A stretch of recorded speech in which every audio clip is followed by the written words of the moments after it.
Thank you, thank you.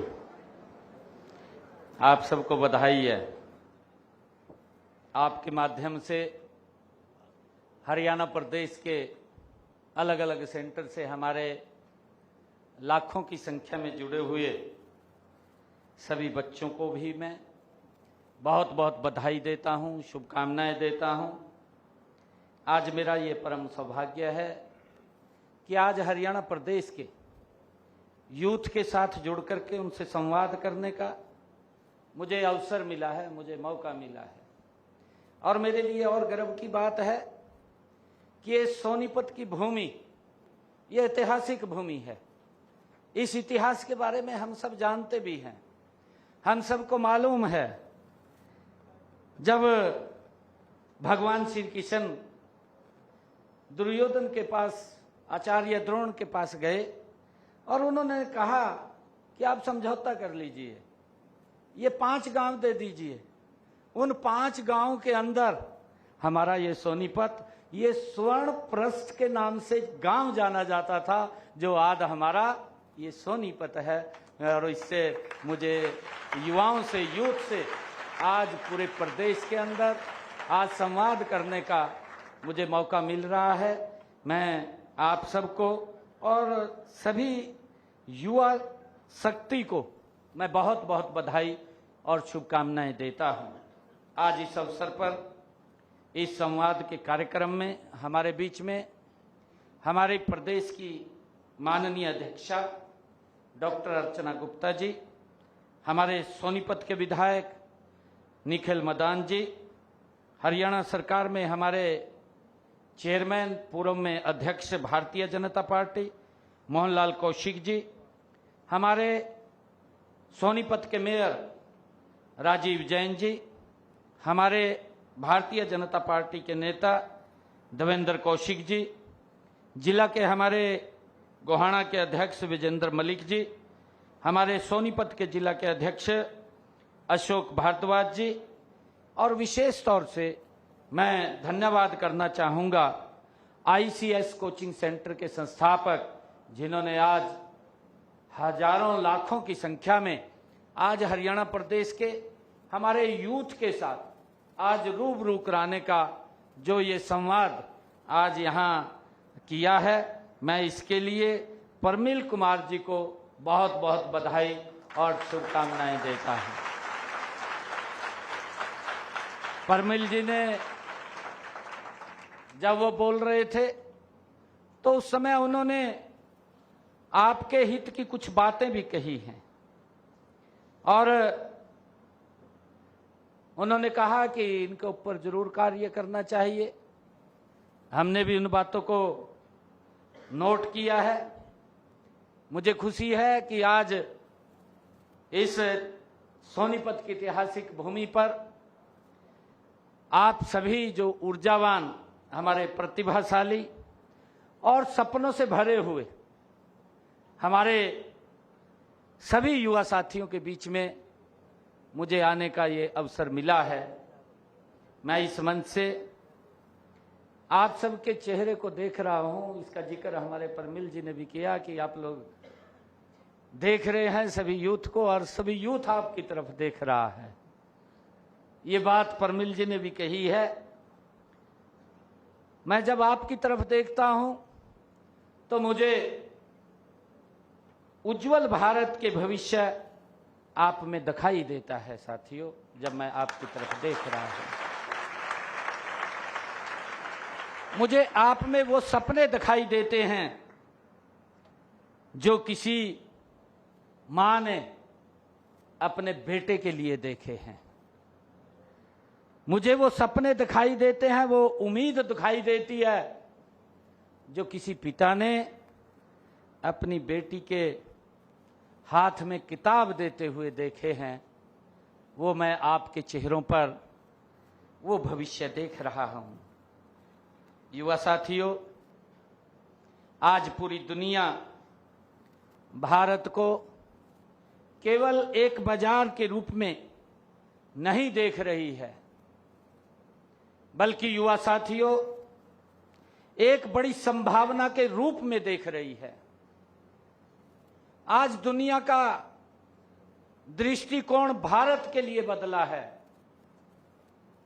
आज पूरी दुनिया भारत की तरफ इस आशा की नजर से देख रही है कि भारत क्या बोलेगा, भारत कैसे आगे बढ़ेगा।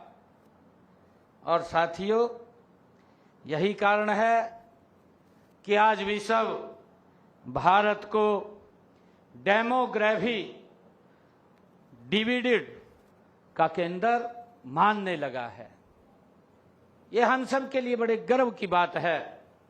एक समय था जब बड़ी उम्मीद, बड़ी आबादी को बोझ कहा जाता था कि इतनी ज्यादा आबादी है, उसको बोझ के रूप में लोग देखते थे। लेकिन आज वही आबादी भारत की सबसे बड़ी पूंजी के रूप में खड़ी हुई है। यह हमारे लिए बड़ी गर्व की बात है। साथियों, दुनिया का विश्वास है, ये दुनिया का विश्वास है कि भारत 21वीं सदी में, साथियों जो 21वीं सदी है वो भारत की सदी होगी। ये दुनिया को विश्वास है, क्योंकि भारत के पास दुनिया की सबसे बड़ी अगर शक्ति कोई है तो हमारे पास सबसे ऊर्जावान साथियों और सबसे नवाचारी और सबसे प्रतिभाशाली युवा शक्ति है। ये हम सब के लिए बड़े गर्व की बात है। साथियों, मुझे खुशी है देश के यशस्वी प्रधानमंत्री नरेंद्र मोदी जी हमेशा कहते हैं कि युवा शक्ति भारत के संकल्प को सिद्ध करने की सबसे बड़ी ताकत है। भारत के संकल्प को सिद्ध करने की सबसे बड़ी ताकत है, ये आदरणीय नरेंद्र मोदी जी कहते हैं। साथियों, मैं जानता हूं कि जब कोई युवा 12वीं पास करता है या कॉलेज ग्रेजुएट होकर के निकलता है, और साथियों तो उसके सामने संभावनाओं के साथ साथ कई साथियों चुनौतियां भी खड़ी होती हैं। युवा साथियों, प्रतियोगी परीक्षाओं की तैयारी करना कोई आसान काम नहीं है। मैंने कहा है कि उसके जो तपस्या आपकी है उसको कोई जानता नहीं है। आपके पैरों में कितने छाले पड़े हैं, आपने कितनी मेहनत की है, कोई नहीं जानता इस बात को। और साथियों, आपने कितनी रातों की नींद खोई है। जब लोग अच्छे से नींद लेते हैं उस समय आपके हाथ में किताब होती है, आप पढ़ते हुए लगे रहते हैं। ये किसी को नहीं मालूम है। अकेले बैठ करके आप पढ़ते रहते हैं, निरंतर परिश्रम आप करते रहते हैं। गर्मी हो, सर्दी हो, असफलता के डर से लड़ना पड़ता है, और सामाजिक जो दबाव होता है युवा साथियों, उसको भी आपको झेलना पड़ता है। कई प्रकार के बातें बोल देते हैं, माँ बाप भी कहते हैं, कई बार उनको लगता है कुछ न कुछ बोल देते हैं, उसको भी हम सहन करते हैं, उसको भी झेलते हैं। गांव में भी कोई बोल देता है, कहा क्या डीसी लगेगा, रोज कई चीजों का सामना आपको करना पड़ता है, परंतु ये आपकी मेहनत है। साथियों, कई बार तो मन में संशय आता है कि क्या मेरी मेहनत रंग लाएगी, क्या मुझे भी कोई सही अवसर मिलेगा। साथियों, मैं आज इन सब बातों पर आपसे मैंने चर्चा की है। आपके कई क्वेश्चन थे, उन क्वेश्चनों को लेकर के आपसे संवाद किया है, और मुझे विश्वास है मैं आप लोगों को इस संवाद के जरिए ये विश्वास दिलाने आया हूं कि सपने देखना मत छोड़िए। एक बात जरूर कहता हूं, सपने देखिए, सोते हुए नहीं जागते हुए देखिए। जागते हुए सपने देखिए। और आपके सपनों के पीछे अब केवल आपका हौसला नहीं है, आपकी बल्कि आपकी अपनी सरकार भी आपके पीछे मजबूत कंधे से कंधा मिला करके खड़ी है। आपके सपनों को दबने नहीं देगी। ऐसी सरकार आपके पीछे खड़ी है। यही कारण है कि हरियाणा सरकार ने व्यवस्था बदलने का ये साहसिक निर्णय लिया है, जिसका जिक्र कई बार देश के यशस्वी प्रधानमंत्री आदरणीय नरेंद्र मोदी जी ने भी किया है। मुझे ये याद है इस बात का, क्योंकि जब मुझे 12 मार्च को 2024 को ये जिम्मेवारी पार्टी ने आदरणीय मोदी जी ने मुझे दी थी, मेरे पास बहुत कम समय था। 12 मार्च को मेरे को बुलाया गया, क्योंकि मैं पार्टी का, जैसे आज डॉक्टर अर्चना शर्मा ना अर्चना गुप्ता जी अध्यक्ष है, तो मैं अध्यक्ष था पार्टी का। मैं पार्टी का काम कर रहा था, अलग अलग स्थानों पे जा रहा था, बातचीत कर रहा था, लोगों से मिल रहा था।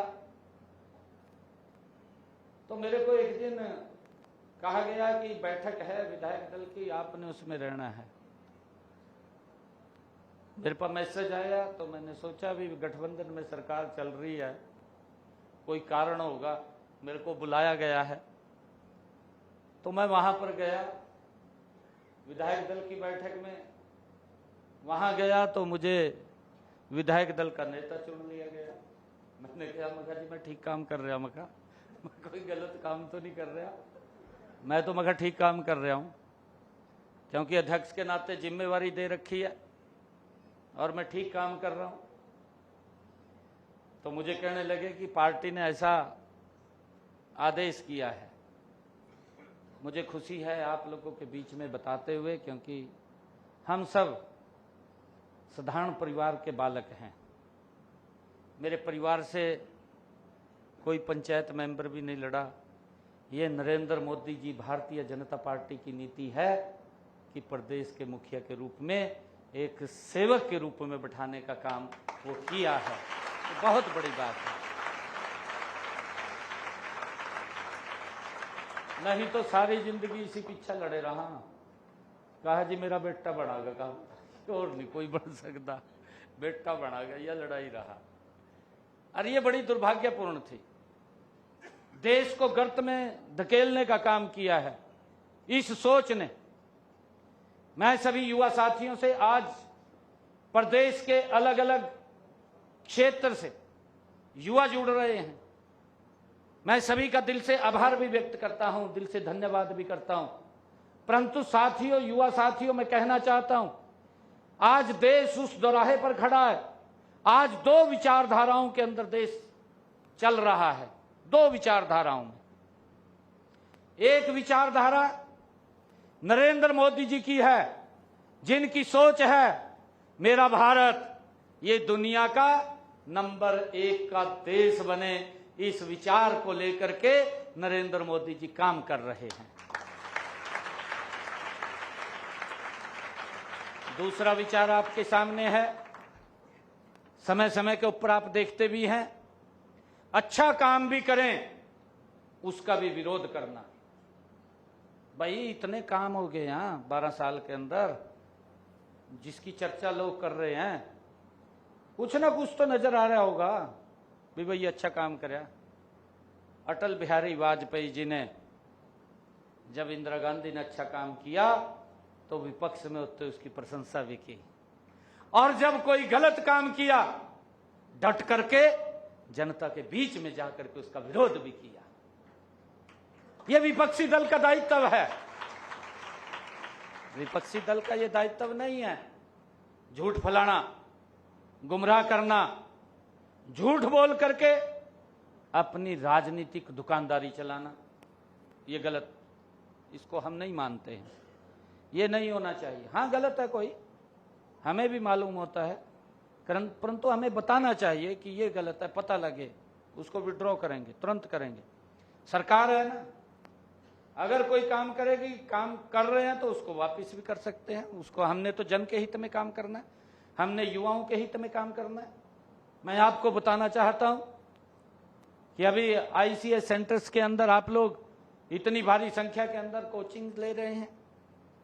अभी परमिल जी ने इस बात को कहा भी है कि अगर आपकी ये नीति नहीं होती ट्रांसपेरेंसी की, तो एक भी बच्चा यहां दिखाई नहीं देता। ये बात परमिल जी ने कही है। इसके पीछे कितनी ताकत लगी है, इसके पीछे बहुत सारे ऐसे लोग हैं, इसको फेल किया जाए। परंतु अगर कोई गड़बड़ करता है, कर देता है कोई ना कोई, किसी के दिमाग में, क्योंकि किसी के हाथ में अगर कलम है, उनने तो कलम ही गमानी, हमें तो पता नहीं चलता। परंतु जब पता चलता है तो उसके खिलाफ सख्त कार्रवाई भी होती है। एक अधिकारी तक के व्यक्ति को तुरंत टर्मिनेट करके, जब अगर उसने कुछ गलत किया था तो उसको जेल की सलाखों के पीछे भी डालने का काम इसी सरकार ने किया है, किसी और सरकार ने नहीं किया। उसके ऊपर कार्रवाई हुई है। अगर हमारे बच्चों के साथ कोई खिलवाड़ किया है तो उसके खिलाफ कार्रवाई भी सख्त की गई है। उसी को लेकर के आदरणीय प्रधानमंत्री जी ने सख्त कानून बनाया है। और मैं आपको बताना चाहता हूं कि हमने एक कार्यक्रम बच्चों का शुरू किया, शायद आपके ध्यान में होगा, कई बच्चे उसको जानते होंगे जो यहां बैठे हैं। मिशन बुनियाद है, सारे जानते हैं। ये पहली बार शुरू हुआ, मिशन बुनियाद कार्यक्रम शुरू हुआ। 9th और 10th के बच्चों को 104 स्कूल सेलेक्ट किए गए। अभी मैंने उसको बढ़ाया है, उसके दायरे को बढ़ाया है। मुझे खुशी है बताते हुए आप लोगों के बीच में, मैंने उन बच्चों को भी बुलाया था, बच्चों को सीएम हाउस बुलाया था, उनके माता पिता को भी बुलाया था। गरीब परिवार के बच्चे, गवर्नमेंट स्कूल में पढ़ने वाले बच्चे, एजुकेशन बोर्ड ऑफ भिवानी के अंडर पेपर देने वाले बच्चे, सीबीएसई के अंडर नहीं, एजुकेशन बोर्ड ऑफ भिवानी, उसके अंडर पेपर देने वाले बच्चे 104 स्कूलों को सेलेक्ट किया, मिशन बुनियाद कार्यक्रम शुरू किया। उनको अलग से पढ़ाई की गई, उनका टेस्ट लिया गया। उन बच्चों में से हमने 400 बच्चे सेलेक्ट किए। सुपर 100 कार्यक्रम चलाया, उसके तहत उन बच्चों को जिनको 11वीं और 12वीं में एडमिशन दिया, 9वीं 10वीं के बच्चों का, 10वीं के बच्चों का टेस्ट लिया, 11वीं में एडमिशन दिया, 400 बच्चों को हमने उसमें रखा। अब जब ये रिजल्ट आया, मुझे खुशी है, वो 400 बच्चों में से जो गरीब परिवार के बच्चे हैं, जो सरकारी स्कूल के अंदर पढ़ते हैं, वो बच्चे 400 बच्चे जो सुपर 100 के अंदर वहां पढ़ रहे थे, जब रिजल्ट आया 12वीं का, 12वीं के बाद उन्होंने जो ऑल इंडिया रैंक का टेस्ट दिया, आज देश की ऐसी कोई आईआईटी नहीं है, ऐसा कोई एआईआईएम नहीं है, ऐसा कोई एनआईटी नहीं है जिसके अंदर हमारे बच्चों का सिलेक्शन ना हुआ हो, हमारा एडमिशन ना हुआ हो, उन बच्चों के एडमिशन हुए। वो सुपर 100 में से गरीब परिवारों के बच्चे, उनके वहां एडमिशन हुए। और अभी जब ये नीट का रिजल्ट आया, उन्हीं बच्चों में से 70 बच्चे नीट के अंदर सेलेक्ट हुए, 70 बच्चे नीट में सेलेक्ट हुए। सरकार किस तरीके से यूथ को आगे बढ़ाने का काम कर रही है, सोचा है कभी? एक समय था 8वीं तक तो का फेल ही नहीं करना था ना, 8वीं तक फेल नहीं करना। 8वीं तक अगर फेल ही नहीं करेंगे तो बच्चा कैसे बढ़ेगा आगे, सर्वाइव कैसे करेगा? एक वो दौर था और वो दुर्भाग्यपूर्ण था दौर, तो उसके अंदर कहीं ना कहीं हमारी युवा शक्ति पीछे हटी है। और मैं तो एक बात कहता हूं कि हमारे युवाओं को मंच की आवश्यकता है। प्रतिभा तो उनके अंदर कूट कूट के भरी हुई है, वो देश और दुनिया के अंदर नाम ऊंचा करना जानते हैं। अभी आपने देखा भी है, अभी देखा है, अभी कॉमनवेल्थ के एशियन गेम, एशिया के कॉमनवेल्थ के जो गेम हुए थे, इसके अंदर हमारे बच्चों ने क्या प्रतिभा दिखाई है। देश के अंदर 39 मेडल आए हैं। 39 मेडलों में से 13 गोल्ड मेडल आए हैं। 13 गोल्ड में से 7 हरियाणा के यूथ लेकर के आए हैं। यहां तक नहीं, मैं आपको एक और बात बता रहा हूं, इससे आगे बता रहा हूं। 7 गोल्ड मेडल में से 5 हमारी बेटियां लेकर के आई हैं। ये बहुत ही गर्व की बात है। अगर बच्चों को ठीक दिशा मिलती है, ठीक मंच मिलता है, तो अपनी प्रतिभा को दिखाने में वो पीछे नहीं रहते हैं। परंतु जब मंच नहीं मिलता तो क्या हालात होते हैं आपके सामने, उसका मैं उदाहरण भी आपको बताना चाहता हूं। जब मंच नहीं मिलता, अभी की बात है, अभी परमिल जी ने जिक्र किया है, जेबीटी के हमारे मेवात कैडर का रिजल्ट आया, अभी आया, और सौभाग्य से मेरा उस दिन पुन्हाना में कार्यक्रम भी था, बड़ी रैली थी पुन्हाना के अंदर। मैं पुन्हाना के अंदर गया और रिजल्ट शाम को आया, अगले दिन मेरी रैली थी। तो मैंने वहां पुन्हाना में जब मैं गया मंच पर, तो मैंने सर्च कराया भी पुन्हाना के कितने बच्चे लगे। तो मैंने देखा, तो मैंने मंच से बोला 29 बच्चे पुन्हाना के सिलेक्ट हुए। 29 बच्चे पुन्हाना के, हाँ सोनीपत के सबसे ज्यादा। परंतु पुन्हाना के मैं सर्च कर रहा था, मंच पे बैठा बैठा मैंने किया, मैं रिजल्ट आया, मैं देखता हूं कितने बच्चे लगे। मैंने मंच से खड़ा होकर के कहा, जब मैं रैली में खड़ा हुआ बोलने के लिए, मैंने मंच से कहा भी इतनी भारी संख्या में लोग बैठे हैं, मैं मंच से इस बात का ऐलान कर रहा हूं कि पुन्हाना के 29 बच्चे रात जो रिजल्ट आया है उसके अंदर सेलेक्ट हुए हैं। गरीब परिवार के बच्चे सेलेक्ट हुए हैं। एक भी व्यक्ति खड़ा होकर के कह दे किसी ने 5 पैसे किसी को दिया हो, बिना पर्ची बिना खर्ची के हरियाणा सरकार के अंदर नौकरी लगे। मैंने यहां तक कहा कि किसी बच्चे को, किसी विधायक, किसी मंत्री, मुख्यमंत्री के चक्कर काटने पड़े हों या उसके माँ बाप को काटने पड़े हों, नहीं तो माँ बाप को तो 2-3 जोड़ियां सुवानी पड़ाती टूट जाती। बच्चा सोचता रहता था अभी किसकी सिफारिश करें, सिफारिश होगी तब जाकर के नौकरी मिलेगी। और सबसे बड़ा अगर शोषण होता था उस कड़ी के अंदर बेटियों का शोषण होता था।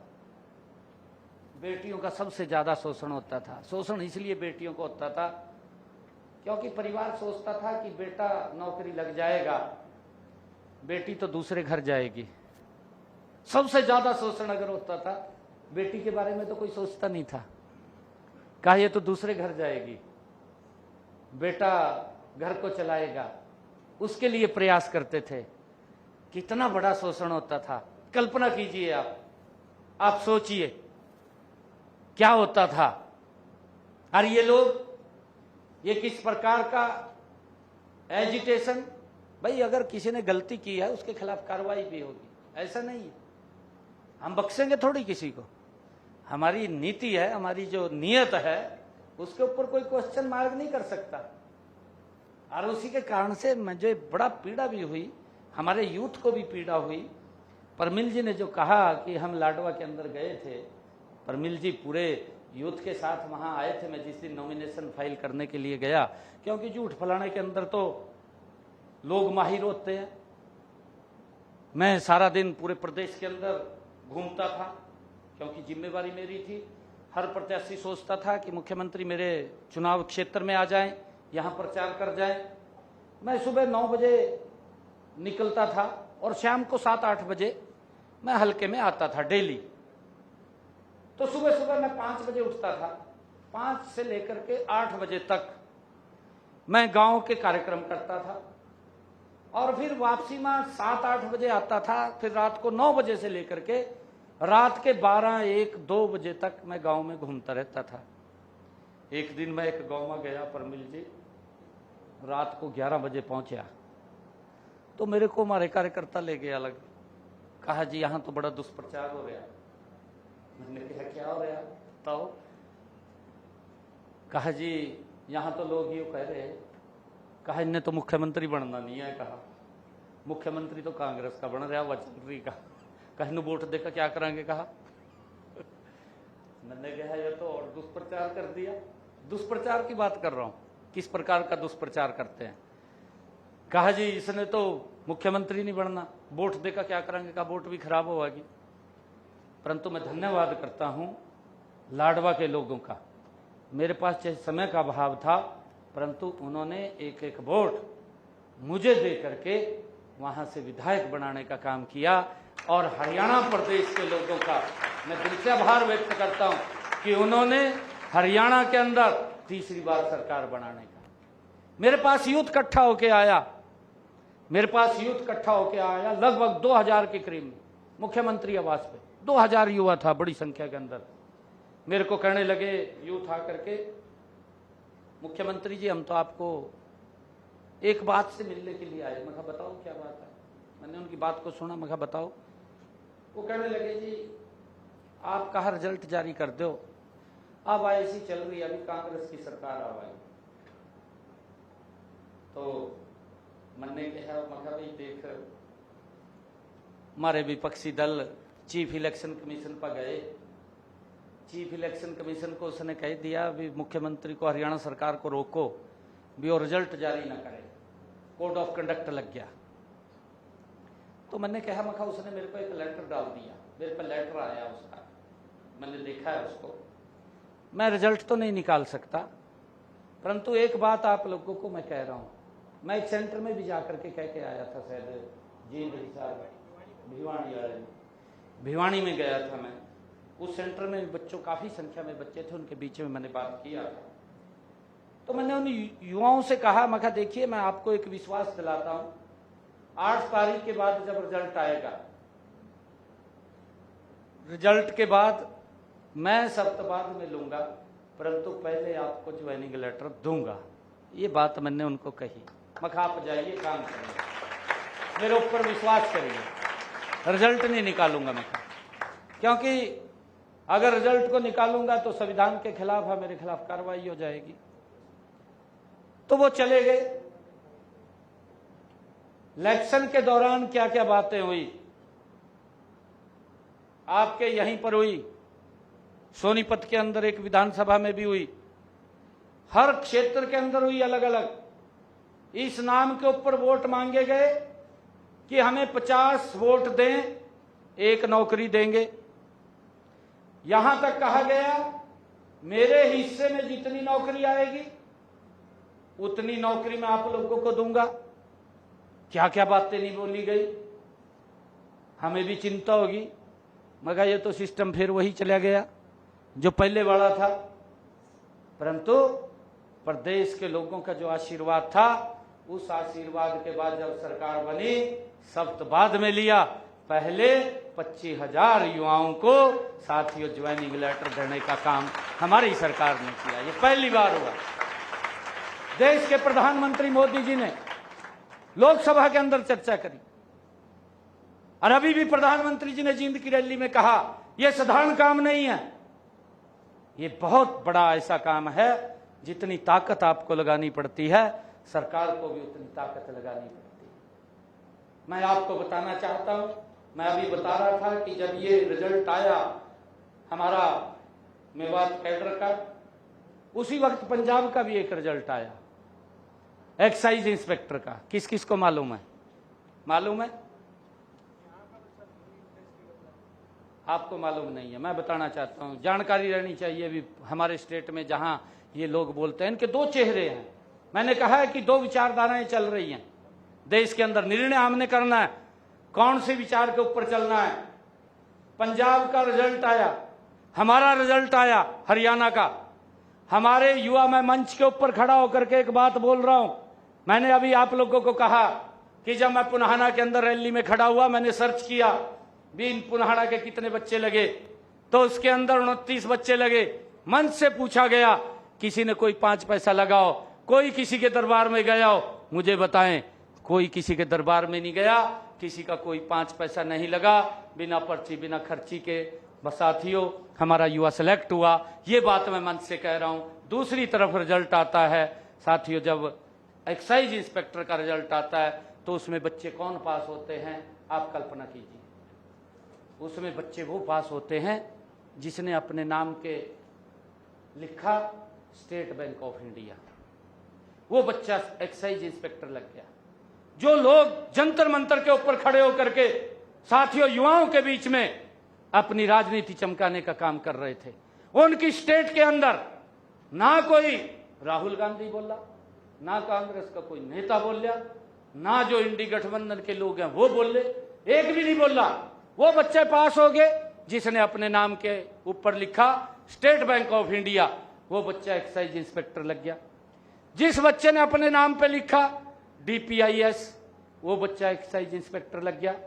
जिस बच्चे ने अपने नाम के ऊपर लिखा फोटो PHOTO, वो बच्चा एक्साइज इंस्पेक्टर लग गया। जिस बच्चे ने अपने नाम पे लिखा एक दिन कर्मा वाला, वो बच्चा एक्साइज इंस्पेक्टर लग गया।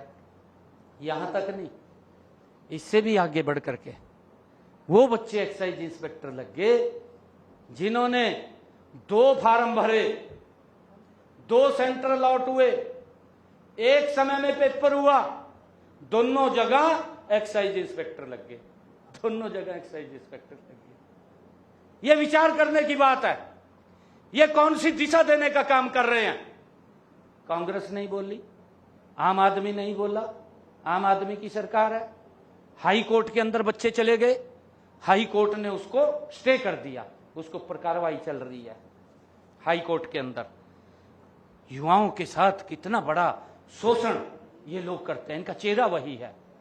ये यूथ के उनके भविष्य के लिए काम नहीं करते, ये तो अपने भविष्य कैसे सुधरे, कैसे संवरे, उसके लिए काम करते हैं। ये तो ताजा उदाहरण है, ये मैं कोई दूसरा लंबा उदाहरण नहीं बता रहा हूं।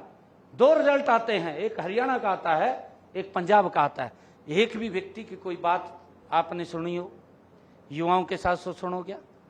इनका एक बड़ा नेता आम आदमी पार्टी का मनीष सिसोदिया जंतर मंतर के ऊपर खड़ा होकर के बोल रहा था कि अगर हमारे पंजाब के अंदर सरकार है, अगर हमारे यहां पेपर लीक होता है, उसी दिन हमारा शिक्षा मंत्री त्याग पत्र दे देगा। ये मनीष सिसोदिया बोल रहे हैं। केजरीवाल उसके साथ बैठा, केजरीवाल कुर्सी लाए बैठे उसके साथ, और वो भाषण दे रहा मनीष सिसोदिया जंतर मंतर के ऊपर। और फार्मेसी का पेपर लीक हो गया है भी 15 दिन पहले पंजाब के अंदर, मालूम है? किसी की कोई आवाज आई है भी पंजाब में पेपर लीक हो गया? या किसी ने ये कहा हो भी भाई शिक्षा मंत्री का त्याग पत्र दे दो? कहा तो नहीं किसी ने। ये युवाओं के साथ खिलवाड़ करने वाले लोग हैं। मैंने कहा है कि इस देश के अंदर 2 विचार हैं। एक विचार ये है, एक विचार देश को बुलंदियों पर पहुंचाने का है, एक विचार हमारे बच्चों के भविष्य को संवारने का है, एक विचार बच्चों के भविष्य को गर्त में डालने का है। हमने ये तय करना है कि हमने किस विचार के साथ चलना है। ये लोग झूठ बोलते हैं, झूठ बोल करके लोगों को गुमराह करते हैं। अभी भी लोकसभा है, लोकसभा का मंच होता है कि भाई चर्चा करिए, विचार करिए, परंतु ना चर्चा करनी, ना विचार करना, वॉकआउट करके बाहर निकल जाना, संसद को नहीं चलने देना। यही विधानसभा का काम है। विधानसभा के अंदर पिछले दिनों नौकरियों के ऊपर इन्होंने उंगली उठाई, मैं खड़ा हो गया, मैंने कहा मैं एक एक बात का जवाब देने के लिए तैयार हूं, एक एक बात का। अगर मेरे अंदर कोई कमी है मैं नहीं जवाब दे सकता, मैं मुंह छुपाऊंगा अगर मेरे अंदर कमी है, परंतु मेरे में कमी नहीं है। एक एक बात जो आपने कही है, आप मेरी बात सुन करके जाना, आप वॉकआउट करके नहीं जाना। पूरी की पूरी कांग्रेस खाली होगी विधानसभा के अंदर, एक भी नहीं बैठा, सारे उठ कर बाज गए। कैसे सुने? उनके कार्यकाल के जो कारनामे थे एक एक के बारे में बताया गया, वही कारनामे उनके गठबंधन की सरकार में पंजाब में चल रहे हैं। ये हमें विचार करना है। मैं आज आप सबको इस अवसर पर, आज जो युवाओं के साथ ये संवाद हुआ है, मैं बहुत बहुत आपको बधाई भी देता हूँ। मेरा सौभाग्य है कि हरियाणा के यूथ के साथ आज जुड़ने का मुझे मौका मिला है। मुझे खुशी है कि शिक्षा के क्षेत्र में किस तरीके से आगे काम किया जा रहा है, इंफ्रास्ट्रक्चर कैसे बढ़ाया जा रहा है, इसके ऊपर भी हमारा ध्यान होना चाहिए कि इन 12 वर्षों के अंदर हमने पूरे प्रदेश का एक रोड मैप तय किया। मैं कॉलेजों में गया हूँ, कई कॉलेजों में बेटियों से मेरी बात हुई है, बेटियां पढ़ने नहीं जाती थी। ये तो जो मैंने कहा कि आपका बड़ा शोषण होता था कि जब सिफारिश चलती थी, सिफारिश के अंदर सबसे पीछे आप रह जाती थी, कि परिवार भी सोचता था कि बेटा भाई परिवार को चलाएगा, बेटी तो दूसरे घर जाएगी, परंतु बेटियों को बाहर भी पढ़ने के लिए हमारी क्योंकि संस्कृति ऐसी है, नहीं भेजते थे दूर पढ़ने के लिए, घर में रहती थी बेटियां। तो एक रोड मैप तैयार किया गया पूरे हरियाणा प्रदेश का कि बेटियों को नजदीक में ही शिक्षा मिले। रोड मैप तैयार हुआ कि हर 20 किलोमीटर के ऊपर एक राजकीय महाविद्यालय खोला जाए। और आज आपके सामने है, हरियाणा प्रदेश के अंदर हम बड़े फख्र के साथ ये खड़े होकर के मंच पर कह सकते हैं कि 12 सालों के अंदर हमारी सरकार ने आज हर 20 किलोमीटर के ऊपर एक राजकीय महाविद्यालय खड़ा कर दिया है। आज बेटियों को लाखों की संख्या में ग्रेजुएट, पोस्ट ग्रेजुएट की पढ़ाई अपने घर के नजदीक कर रही है, ये व्यवस्था खड़ी की है। आज हमने पीएम श्री स्कूल हर ब्लॉक के अंदर खड़ा हुआ है, सीबीएसई पैटर्न पे है। संस्कृत मॉडल स्कूल हर 10 किलोमीटर के ऊपर खड़ा हुआ है, सीबीएसई पैटर्न। और अभी इस बजट के अंदर मैंने घोषणा की थी CM triple E school, early English medium schools, हमारे ये सीएम ट्रिपल ई स्कूल्स हमने 250 खोले हैं। हर 5 किलोमीटर के ऊपर एक स्कूल खोलने का निर्णय हमने किया है। उसकी तैयारी बड़ी जबरदस्त चल रही है ताकि हमारे सरकारी स्कूल में पढ़ने वाले, एजुकेशन बोर्ड ऑफ भिवानी से वो एफिलेटेड रहेगा। हमारा बोर्ड भी भिवानी वो खत्म ना हो, हमने उसकी भी चिंता है, वो भी हमारा सर्वाइव करे। पहली से उसके अंदर एक सब्जेक्ट इंग्लिश का हम जोड़ेंगे।